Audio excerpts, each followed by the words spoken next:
میں رکھنا جائز نہیں ہے۔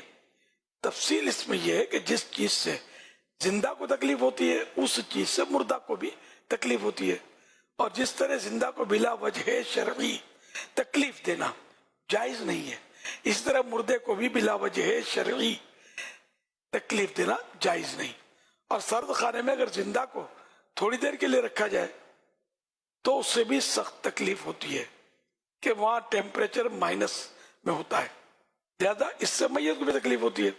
اور کسی قریبی کو میت کا چہرہ دکھانا وغیرہ ایسے اعذار، یعنی یہ ایسی وجوہات اور ایسے اسباب، ایسے ریزنز نہیں کہ جن کے لیے میت کو تکلیف دینا جائز ہو سکے۔ سرد خانے میں کولڈ اسٹوریج میں رکھنے سے جو تکلیف ہوتی ہے وہ قبر پر پیشاب پاخانے سے ہونے والی تکلیف اور قبر پر چلنے کی تکلیف سے کہیں زیادہ ہے، یہ تو بدرجہ اولا ناجائز ہوگا۔ نیز اس میں میت کی تجہیز و تدفین میں بلا وجہ کی تاخیر ہے جو کہ ممنوع ہے۔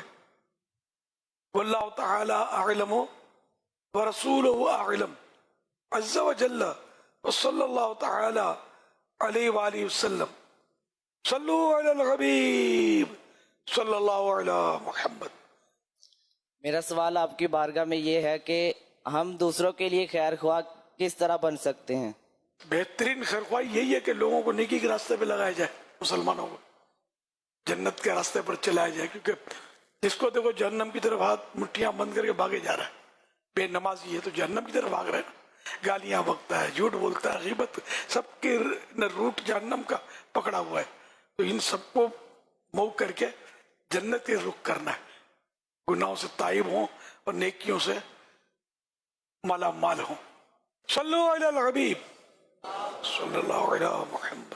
سوال حضور میرا یہ ہے کہ نیت و نظر اور دل و دماغ کو کیسے پاک و صاف رکھا جا سکتا ہے، اس کی رہنمائی عطا فرما دیجیے۔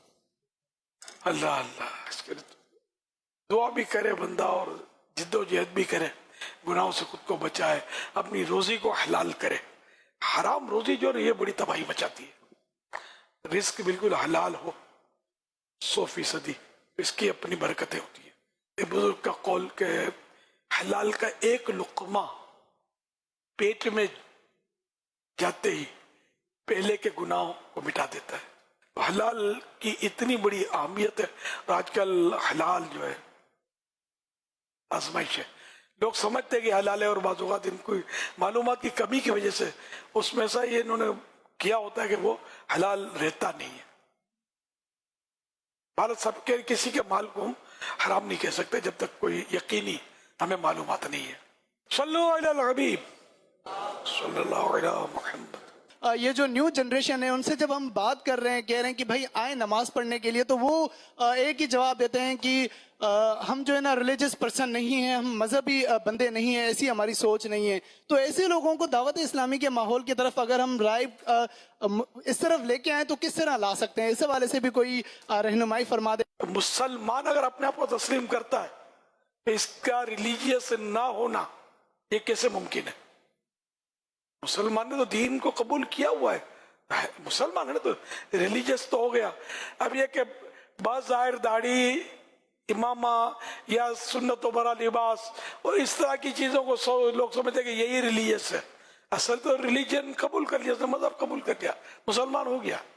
تو یہ ان کو یہ سمجھایا جا سکتا ہے آپ تو ہو ہی ریلیجیس، مسلمان تو ہے نا۔ اب اس میں یہ دیکھنا ہے کہ کہیں ایسا بے باک نہ ہو کہ بولتے ہیں کہ یار ہم مسلمان نہیں ہے، نعوذ باللہ، تو اب واقعی ریلیجیس نہیں ہے تو کافر ہو گیا نا، جنہیں انکار کرتے ہیں کہ میں مسلمان نہیں ہوں۔ بعض ایسے منہ پھٹ ہوتے بھی ہیں کہ یہ کچھ ایسا بول ڈالتے ہیں، تو اب اللہ پاک رحمت کی نظر فرمائے حکمت عملی سے نماز تو پڑھ لیتے، اس طرح کے لوگ نماز کا انکار نہیں کرتے، جو ظاہری طور پر مذہبی ڈیپ نہیں آنا چاہتے نماز سے۔ میں نے تو یہ نماز کو اگر مانیں گے نہیں پھر تو مسلمان نہیں رہیں گے نا، وہ انڈرسٹوڈ ہے، تو کوئی مسلمان انکار کرتا نہیں نماز کا۔ تو اس کی اس نفسیات کے مطابق اس کو مطلب یعنی کہ ترکیب میں لینا چاہیے۔ کبھی کوئی بیان سنا دیا،